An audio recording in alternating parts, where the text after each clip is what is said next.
Welcome everybody to another episode of Unearthed Treasures. I am your ever-present guide, the Archaeologist, and I'm here to share some purchases, some finds from ThrillHouse Games in Tulsa, Oklahoma. Went there with a couple of friends and Mrs. Archaeologist a few weeks ago, and I wanted to share with you guys what we found. First on the list is House of the Dead Overkill. This is a light gun rail shooter where you and a friend can mow down the undead in a classic arcade shooter. It's not actually a light gun, but with the Wii, it acts very much like a light gun. This was developed by Headstrong Games and Modern Dream, who did Typing of the Dead, published by Sega, and it was released in North America first in February of 2009, and then in September of 2009 in Japan. This game, I loved Resident Evil, House of the Dead 2 on the Dreamcast, which I still own. And so when I saw this, I purchased it really with no information. I have to say, after playing it, not my favorite House of the Dead. It was still good, but it just, I don't know, it went really over the top with how wacky the scenarios were. It had this real like splatterhouse, like grindhouse, like movie like feel to it, which I thought was kind of cool and interesting to explore. But also it was way too dark on my TV in the living room. But that's a problem with playing old games on new TVs, and that's something I have to look into. It's an okay game. It's no House of the Dead 2, but it is an okay game. It does not have the manual. The disc looks great. The disc still has the family video rental sticker on it. I know some people would probably take those sorts of things off, and I'll never judge you for that. But I love leaving those stickers on. It reminds me of library books when you open up the back cover and you can see all the stamps. This is part of its history. This was a game that was rented out to tons of people. There were probably tons of families whose weekends were either brightened or ruined when they got this game and maybe didn't know what it was. But I mean, I love leaving that stuff on. No manual, which stinks a little bit. The manual is always appreciated. But there is the insert for the conduit, which is pretty great, and the registration mail-in card, or just the advertisement for the Nintendo Club, which is pretty great. So that is House of the Dead Overkill for the Wii. Happy to have it in the collection, but not my favorite House of the Dead. Next, we actually have not a game, but a manual. The manual for Super Baseball 2020. This was published by SNK, developed by Palace, and it was released in September of '91 for the Neo Geo in Japan, and then later released in North America on the Sega Genesis and the Super Nintendo in 1993. It's a futuristic baseball game where you can play a team of humans, team of robots, or some combination. You earn money for home runs, double plays, triple plays.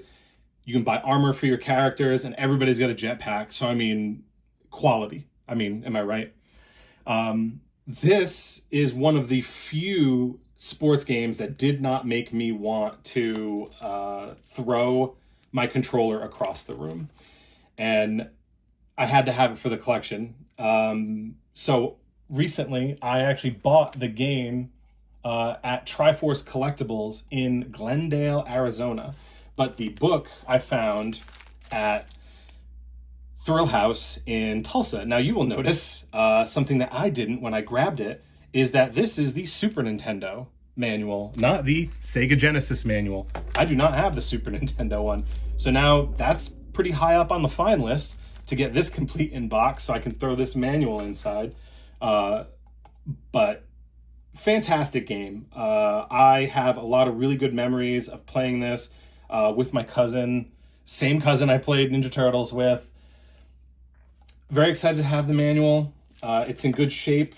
It was $5, which isn't too bad. Little sad. Just a little too excited grabbing the Super Nintendo, but great game. it's got some flaws to it. I was reading up on it a little bit yesterday, and I didn't realize it, but there's some ways to game the system. Uh, like you can't steal a base until the pitch starts. So there's no, you can start stealing and then the pitcher can see you start stealing. And anyway, I think it's a fun game. Nothing great, but great memories and great addition to the collection. And this too from Triforce Collectibles. I actually been looking for this for a couple of months. Again, trying my best to find stuff in the wild, and found myself in Glendale, Arizona, and great collection at Triforce Collectibles. I'll try to link them below in the description. I don't know if I can do that on YouTube. We'll find out. But yeah, there you go. Now next, I have a rather interesting game. Not for what game it is, but the adventure I went on while researching this game after purchasing it and before purchasing it and everything. Nemesis for the Nintendo Game Boy. Let me get you, I mean, it's not great lighting. There we go. That's better. Nemesis for the Nintendo Game Boy, developed by Konami, published by Konami in Japan, and Ultra Games in North America. And that'll become important in a second. It was released in February of 1990 for Japan, and then April of that same year for North America. It's a side-scrolling shoot-'em-up with a unique upgrade system. Very interesting. If you've played R-Type, if you've played this is Gradius. It's basically Gradius, just named Nemesis. It's that same type of game. Really great upgrade system. It's really interesting.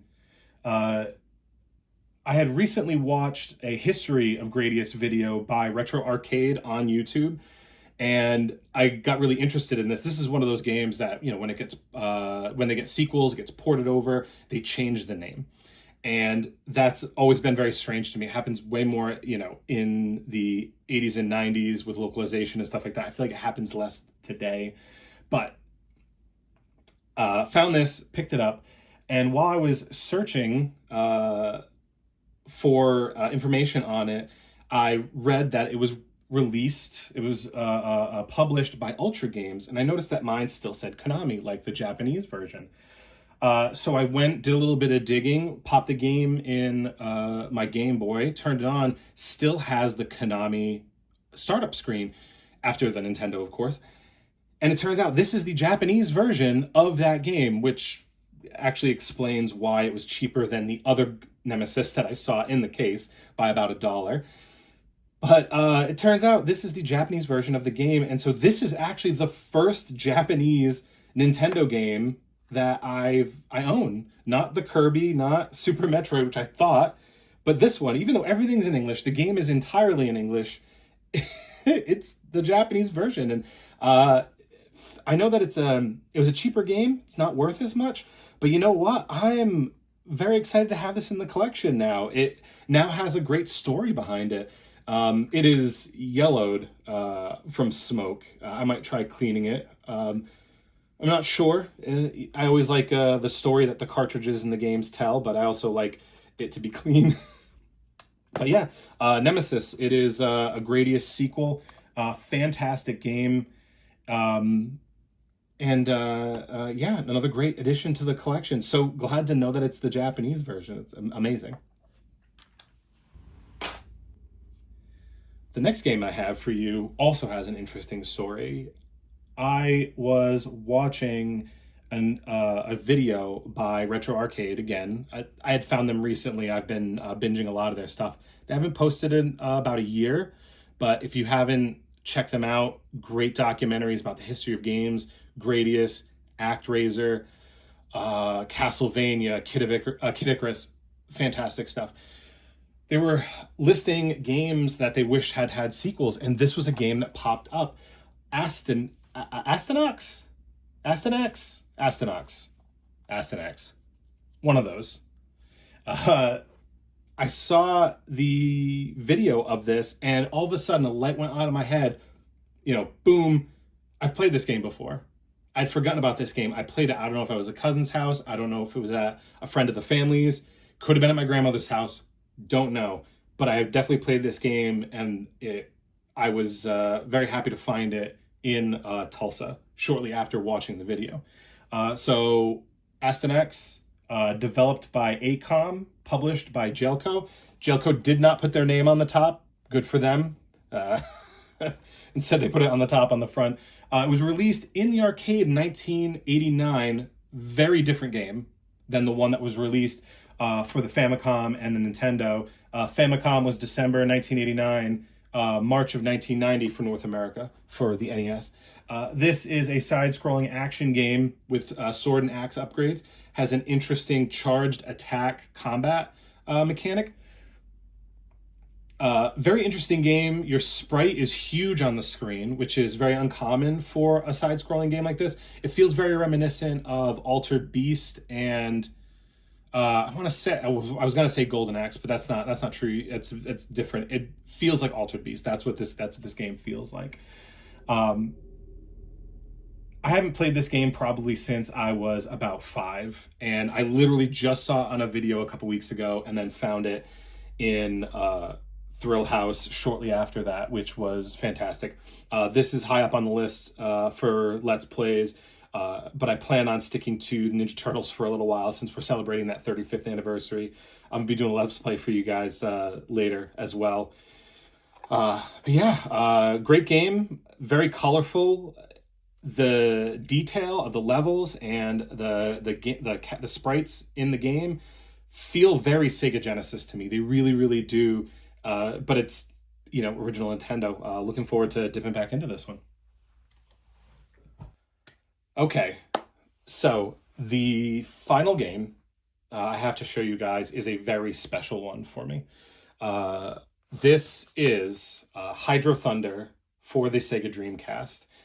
Complete in the jewel case. It's got the booklet. The disc is great. Hydro Thunder for the Dreamcast was developed by Eurocom Blue Shift for consoles, but it was originally for Midway Games West and Midway San Diego. It was published by Midway. It came out in arcades first in February of 1999, and then on the Dreamcast, September 1999. This game holds a very special place for me. Oh, let me describe it first. It's a racer. It is an inshore boat racing game. That's a direct quote. Classic racing, gathering boosts, trying to get to the finish line. I mean, you can't get any more straightforward than that.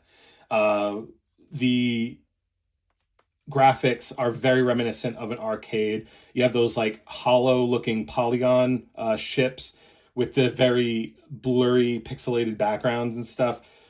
Map boosts, fantastic game, fantastic. The reason why this is so important is this was a game that me and my dad played a ton when I was growing up.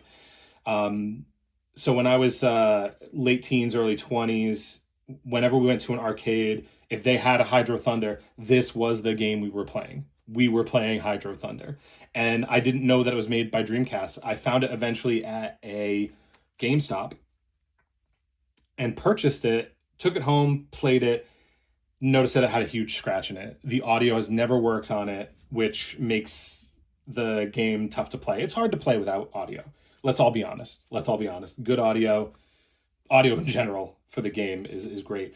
So to find this complete at ThrillHouse Games, this was an important purchase for me. Not only does it basically upgrade the one that I have in my collection, I still have the disc. I'm going to hold on to it, but I have this complete, in case. This is hugely important to me and my dad. We've played tons of it, and I'm looking forward for him visiting next time so we can play again. Not too much to say about it. Looking forward to playing it again, introducing Mrs. Arc Gameologist to it. But yeah, Hydro Thunder, if you haven't played it, find it. It's great. As always, thanks for watching. If you haven't already, make sure to like and subscribe, and follow me on Instagram at the Archaeologist and on TikTok at the.archaeologist. Make sure to check out this channel's artist, Brian Power, at Brian Power Art on Instagram.